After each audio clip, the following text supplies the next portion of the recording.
नमस्कार, संघर्ष वृत्तवाहिनीमध्ये आपलं स्वागत। घेऊया ठाणे आणि आसपासच्या परिसरामधील घडणाऱ्या महत्त्वाच्या घडामोडींचा आढावा। राष्ट्रवादीच्या कार्यकर्त्यांनी केला जल्लोष। तुतारीच्या निनादात पेढे वाटून आनंदोत्सव साजरा। राष्ट्रवादी काँग्रेस पक्ष शरदचंद्र पवार या पक्षाला निवडणूक आयोगाने तुतारी हे चिन्ह दिले आहे। त्याबद्दल डॉक्टर जितेंद्र आव्हाड यांच्या मार्गदर्शनाखाली कार्यकर्त्यांनी जोरदार जल्लोष साजरा केला। केंद्रीय निवडणूक आयोगाने राष्ट्रवादी काँग्रेस पक्ष शरदचंद्र पवार या पक्षाला तुतारी हे पक्ष चिन्ह दिले आहे। तुतारी हे चिन्ह मिळाल्यानंतर कार्यकर्त्यांमध्ये उत्साह संचारला आहे। आज पक्ष कार्यालयात शेकडो कार्यकर्त्यांनी जोरदार जल्लोष साजरा केला। छत्रपती शिवाजी महाराज यांच्या पुतळ्यास जिल्हाध्यक्ष सुहास देसाई, महिला अध्यक्ष सुजाताताई घाग आणि युवक अध्यक्ष विक्रम खामकर यांनी पुष्पहार अर्पण करून तसेच फटाके फोडत पेढे वाटून आनंदोत्सव साजरा केला। यावेळेस कार्यकर्त्यांकडून वाजवा तुतारी, गाडा गद्दारी, आमची तुतारी निष्ठेची, तुतारी वाजवणार, गद्दारांना गाडणार अशा घोषणा देखील देण्यात आल्या। या प्रसंगी सुहास देसाई यांनी लढाईला निघाल्यावरती आणि विजयी झाल्यानंतर तुतारी वाजवण्याची ऐतिहासिक रीत या महाराष्ट्रात आहे। आता तुतारी हे चिन्ह मिळाले असल्याने आम्ही रणशिंग फुंकले आहे। कार्यकर्त्यांमध्ये वीरश्री संचारली आहे। आम्ही खोके घेणारे बोके आणि गद्दारांना गाडल्याशिवाय राहणार नाही असं सांगितलं। तर विक्रम खामकर यांनी तुतारी हे चिन्ह मिळाल्याने आता आमच्यामध्ये अधिक ऊर्जा संचारली आहे, कारण जी चिन्हे मागितली होती त्याऐवजी तुतारी दिल्याने आता आम्हाला छत्रपती शिवाजी महाराज, महात्मा ज्योतिराव फुले, राजर्षी शाहू महाराज आणि डॉक्टर बाबासाहेब आंबेडकर यांचा लढण्याचा वारसा चालवणे अधिक सोपे झाले आहे।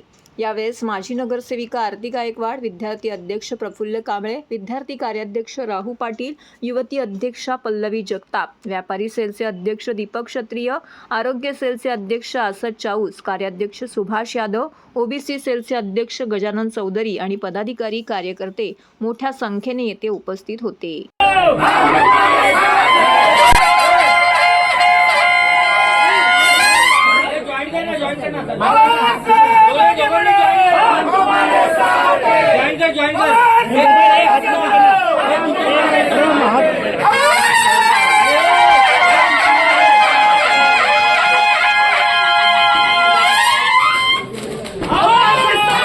राष्ट्रवादी काँग्रेस शरदचंद्र पवार यांना निवडणूक आयोगाने निशाणी दिली। एका योद्ध्याला शोभेशी 84 वर्षाचा म्हातारा, वैद्यविंद्यांना म्हाताराच म्हणेन, त्यांना आवडत नाही म्हणून आज युद्धासाठी उभा राहिलाय। पण संकेत काय मिळाले? चला युद्धाला उभे राहा, वाजवा तुतारी आणि गाडा गद्दारी। तुतारी वाजलेली आहे, बिगुल फुंकलेला आहे आणि युद्धासाठी आता महाराष्ट्र तयारी आहे। हा संकेत आहे, नैसर्गिक संकेत। शरद पवार युद्धाला उभे आहेत। या महाराष्ट्रातल्या भूमीतला राजकारणातील भीष्माचार्य आदरणीय शरदचंद्रजी पवार यांच्या नेतृत्वाखाली उभा महाराष्ट्र या धर्माची लढाई लढण्यासाठी तयार आहे। आम्हाला एकच माहिती आहे, आमची निष्ठा शरद पवार, आमचं चिन्ह शरद पवार आणि आमचे लढाईचे सरसेनापती शरद पवार। त्यामुळे चिन्ह आम्हाला कुठचंही असू दे, आम्हाला काय फरक नाही पडत। आम्हाला एकच पाहिजे, शरद पवार आमचे आहेत आणि मी शरद पवारचा सच्चा शिवसैनिक आहे। पण तुम्हाला आज मी सांगतो, हातात क्रांतीची मशाल घेऊन आणि विजयाची तुतारी वाजवत आम्ही आजपासून निघाले आहोत। त्यामुळे शत्रू गटाचे जे कोण असतील ना, जे लढाईचा विचार पण आमच्याशी करतायत, त्यांना सांगतोय की सांभाळून राहा, उगाच जिद्द पकडू नका, नाही तर कपडे सोडून पळायची वेळ। आज अतिशय आनंद झालाय। आमची निशाणी आम्हाला मिळाले। खरं म्हटलं तर आमची निशाणी घड्याळच होती, परंतु आपल्याला सगळ्यांना माहित आहे, लहान मुलांपासून तर अगदी म्हाताऱ्या माणसांपर्यंत हा पक्ष कोणी स्थापन केला? पवार साहेबांनी पक्ष स्थापन केला, हा प्रत्येक भारतीय आणि प्रत्येक महाराष्ट्रीयन जाणतोय।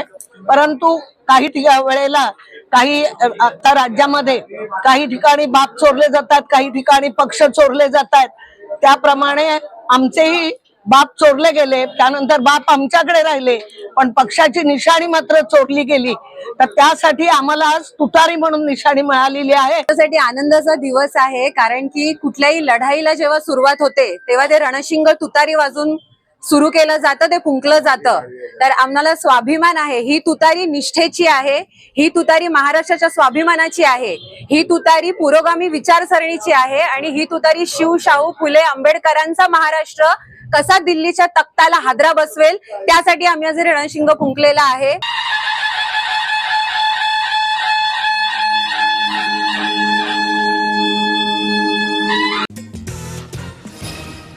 सर्व नागरिकांना आवाहन करण्यात येत आहे की सध्या डासांमार्फत पसरणाऱ्या डेंग्यू या आजाराचा प्रसार रोखण्यासाठी प्रत्येकाने पुढीलप्रमाणे कार्यवाही करावी. डेंग्यू आजार एडिस इजिप्ती हा डास चावल्याने होतो. या डासांची पैदास साचलेल्या किंवा साचवलेल्या स्वच्छ पाण्यामध्ये होते. 8 दिवसांपेक्षा जास्त दिवस पाणी उघडे व साचून राहिल्यास त्यात डास अंडी घालतात. अंड्यांच्या अळ्या तयार होऊन पुढे डास तयार होतात. यासाठी आपल्या घरातील पाणी साठे उदाहरणार्थ बॅरल्स, पिंपे, टाक्या, हौद, रांजणे इत्यादी दर आठवड्याला रिकामे करून घासून पुसून कोरडे करून पुन्हा भरावे. 1 दिवस कोरडा दिवस म्हणून पाळावा. पाणी साठ्यांना घट्ट झाकणे बसवावीत किंवा जुनी साडी, चादर, धोतर यांनी बांधून झाकून ठेवावीत, म्हणजे डास त्यात जाऊन अंडी घालणार नाहीत. घराच्या गच्चीवर, आजूबाजूला, अंगणात कोठेही पाणी साचू देऊ नये. भंगार सामान उघड्यावर टाकू नये. उदाहरणार्थ टायर्स, प्लास्टिक सामान, कुंड्या, टाकाऊ वस्तू इत्यादी. अशा सामानात पावसाचे पाणी साठून त्यात डेंग्यूच्या डासांची पैदास होते. घरातील कूलर्स, फ्रीजच्या पाठीमागील ट्रे हे देखील वेळोवेळी कोरडे करावेत.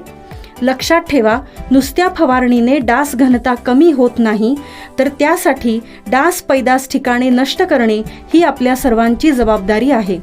कोणताही ताप अंगावर न काढता जवळच्या शासकीय रुग्णालयात मोफत औषधोपचार घ्या. अशा प्रकारे नागरिकांनी सहकार्य केल्यास डेंग्यूचा प्रसार रोखणे सहज शक्य आहे.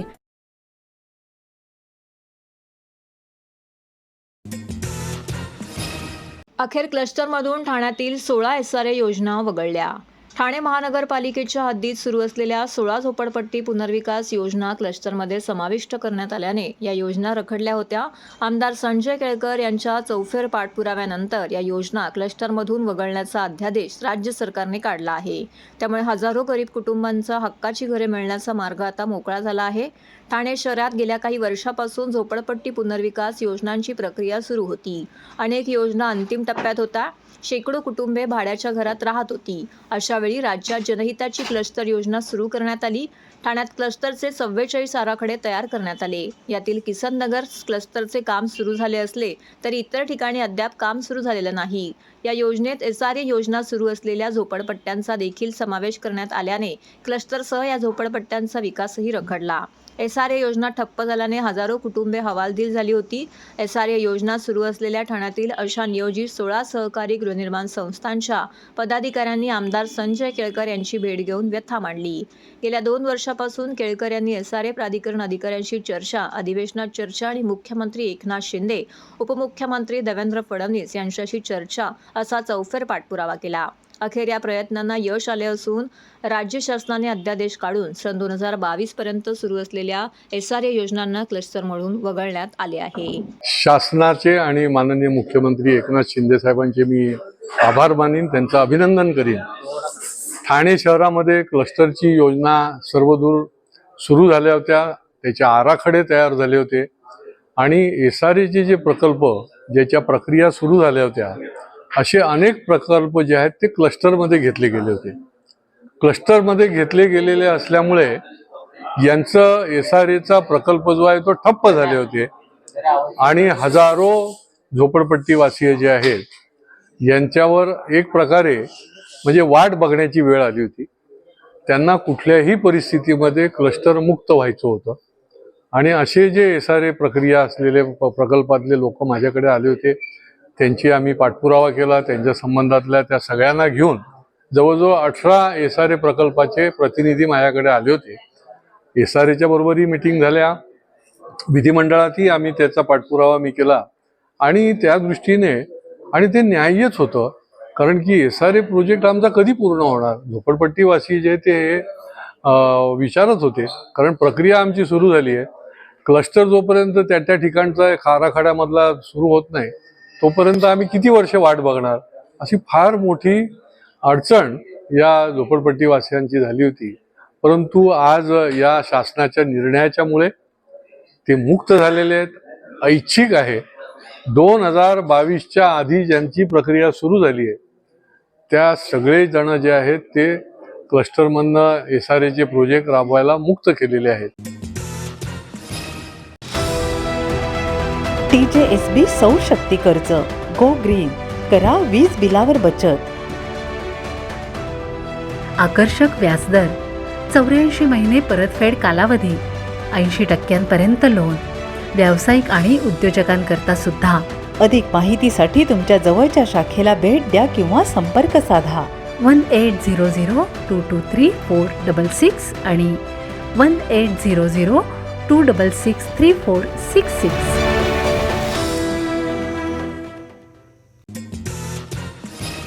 भाद्रपद गणेशोत्सवाला अजून बराच अवधी असला तरी गणपतीच्या मूर्ती बनवण्याआधीच महापालिकेने मूर्तिकारांची बैठक घेऊन यावर्षी घरगुती गणेशाच्या मूर्ती या शाडूच्याच बनवाव्यात. यासाठी लागणारी शाडू माती, जागा आणि इतर सुविधा महापालिका उपलब्ध करून देईल अशी ठोस भूमिका महानगरपालिकेने घेतली आहे. तसेच मूर्तिकारांच्या उर्वरित मागण्यांबाबतही सकारात्मक विचार करून सुवर्णमध्य काढण्यात येईल असे अतिरिक्त आयुक्त प्रशांत रोडे यांनी नमूद केले. ठाणे महानगरपालिकेतील कैलासवासी नरेंद्र बल्लाळ सभागृहामध्ये मूर्तिकारांची बैठक आयोजित केली होती. या बैठकीस उपायुक्त वर्षा दीक्षित, मुख्य पर्यावरण अधिकारी मनीषा प्रधान तसेच ठाण्यातील बहुसंख्य मूर्तिकार उपस्थित होते. शाडू मातीच्या मूर्त्या या पर्यावरणपूरक असल्यामुळे यंदा घरगुती गणेशाची मूर्ती ही शाडूची असेल याची दक्षता मूर्तिकारांनी घ्यायची आहे. तसेच गणेश मूर्ती साठवणूक करण्यासाठी, मूर्ती बनवण्यासाठी जागा उपलब्ध व्हावी यासाठी महानगरपालिकेकडे प्रथम येणाऱ्यास प्रथम प्राधान्य दिले जाणार आहे. त्याचप्रमाणे मूर्तिकारांना शाडूची माती देखील उपलब्ध करून दिली जाणार आहे. मूर्तिकार किती मूर्ती घडवणार आहेत, किती साठा करणार आहेत याची सर्व माहिती महापालिकेस देणे बंधनकारक असणार आहे. नागरिकांमध्ये याबाबत जनजागृती व्हावी यासाठी कारखानदारांनी कारखान्यात फलक लावावा. प्लॅस्टर ऑफ पॅरिसऐवजी पर्यावरणपूरक असलेल्या गणेश मूर्ती बनवण्याबाबतचं आवाहन देखील अतिरिक्त आयुक्त प्रशांत रोडे यांनी यावेळी केले. ठाणेकर मालमत्ता करदात्यांसाठी करातील व्याज माफी अभय योजना 31 डिसेंबर 2023 पर्यंत मालमत्ता करावरील 100% व्याज माफ. तसेच 1 जानेवारी ते 15 जानेवारी 2024 या कालावधीमध्ये मालमत्ता करावरील 75% व्याज माफ. त्याचप्रमाणे 16 जानेवारी ते 31 जानेवारी 2024 या कालावधीमध्ये मालमत्ता करावरील 50% व्याज माफ. तरी सदर व्याज माफीच्या अभय योजनेचा ठाणेकर करदात्यांनी लाभ घ्यावा. महानगरपालिकेच्या कोणत्याही संकलन केंद्रावर कर भरण्याची सोय आहे. ATM, डेबिट, क्रेडिट कार्डद्वारे कर भरण्याची सुविधा उपलब्ध करून देण्यात आली आहे. सोमवार ते शनिवार या दरम्यान सकाळी 10:30 ते सायंकाळी 5 वाजेपर्यंत संकलन केंद्राची वेळ असून करदात्यांच्या सोयीसाठी रविवारी संकलन केंद्र सकाळी 10:30 ते दुपारी 1:30 वाजेपर्यंत सुरू ठेवण्यात येत आहे. यासोबतच ठाणे महानगरपालिकेच्या propertytax.thanecity.gov.in या संकेतस्थळावर ऑनलाईन पद्धतीने मालमत्ता कर भरण्याची सुविधा उपलब्ध करून देण्यात आली आहे. तसेच गुगल पे, फोन पे, पेटीएम आणि भीम ॲपद्वारे आपला कर सुलभतेने जमा करू शकता. ठाणे महापालिका क्षेत्रातील सर्व करदात्यांना विनंती आहे की आपण या व्याजमाफी अभय योजनेचा जरूर लाभ घ्या आणि आपला मालमत्ता कर लवकरात लवकर महापालिकेमध्ये जमा करून महापालिकेस सहकार्य करा. धन्यवाद. माजी मुख्यमंत्री मनोहर जोशी यांचे निधन. मार्च 1995 ते जानेवारी 1999 या काळात मनोहर जोशी हे शिवसेना भाजप युती सरकारचे मुख्यमंत्री होते. महाराष्ट्राचे माजी मुख्यमंत्री मनोहर जोशी यांचे मुंबईतील हिंदूजा रुग्णालयात हृदयविकाराच्या धक्क्याने पहाटे 3च्या सुमारास निधन झाले. ते 86 वर्षाचे होते. गुरुवारी रात्री त्यांना अस्वस्थ वाटू लागल्याने जोशी यांना रुग्णालयात दाखल करण्यात आले होते. ICUमध्ये उपचार सुरू असताना त्यांची प्राणज्योत मालवली. महाराष्ट्रातील पहिले बिगर काँग्रेसी मुख्यमंत्री बाळासाहेब ठाकरे यांचे अत्यंत विश्वासू म्हणजे मनोहर जोशी यांची ओळख होती. गेली काही वर्ष ते सक्रिय राजकारणापासून दूर होते. सुरुवातीला माधुकरी, त्यानंतर मुंबईतून येऊन शिकवणी वर्ग, कोहिनूरची स्थापना, 1976ला मुंबईचे महापौर, मार्च 1990 ते डिसेंबर 91 विधानसभेचे विरोधी पक्षनेते, मार्च 1995 ते जानेवारी 1999 या काळात राज्याचे मुख्यमंत्री, ऑक्टोबर 99 ते मे 2002 केंद्रात वाजपेयी सरकारमध्ये केंद्रीय उद्योग मंत्री, मे 2002 ते ऑगस्ट 2004 लोकसभेचे अध्यक्ष असा त्यांचा चढता प्रवास राहिला. बाळासाहेब ठाकरे यांनी शिवसेनेची स्थापना केल्यावरती पहिल्या फळीतील शिवसैनिक म्हणून त्यांनी राजकीय कारकिर्दीला सुरुवात केली. मुख्यमंत्री असताना जावयाला भूखंडाचा लाभ मिळवून देण्याचा कथित आरोप त्यांच्यावर झाले. त्यानंतर शिवसेना प्रमुख बाळासाहेब ठाकरे यांनी जोशी यांना चिठ्ठी पाठवत राजीनामा देण्यास सांगितले. तेव्हा तात्काळ आदेश मानत जोशी यांनी मुख्यमंत्रीपदाचा राजीनामा दिला. ही नाट्यमय घटना त्यानंतर अनेक महिने चर्चेचा विषय ठरली होती. ऑक्टोबर 2013च्या शिवाजी पार्क येथे झालेल्या दसरा मेळाव्यात मनोहर जोशी यांच्या विरोधात शिवसैनिकांनी जोरदार घोषणाबाजी देखील केली होती. नोव्हेंबर 2012ला बाळासाहेब ठाकरे यांचे निधन, त्यानंतर त्यांच्या स्मारकाचा विषय, त्यावर केलेली टिप्पणी यामुळे मनोहर जोशी यांना शिवसैनिकांनी लक्ष्य केले होते. तर दुपारी दादर स्मशानभूमीत मनोहर जोशी यांच्या पार्थिवावरती अंत्यसंस्कार करण्यात आले. तर हे होतं संघर्ष वृत्तवाहिनीचं आजचं बातमीपत्र. उद्या पुन्हा भेटू याच वेळी याच ठिकाणी ताज्या घडामोडींसह. तोपर्यंत नमस्कार.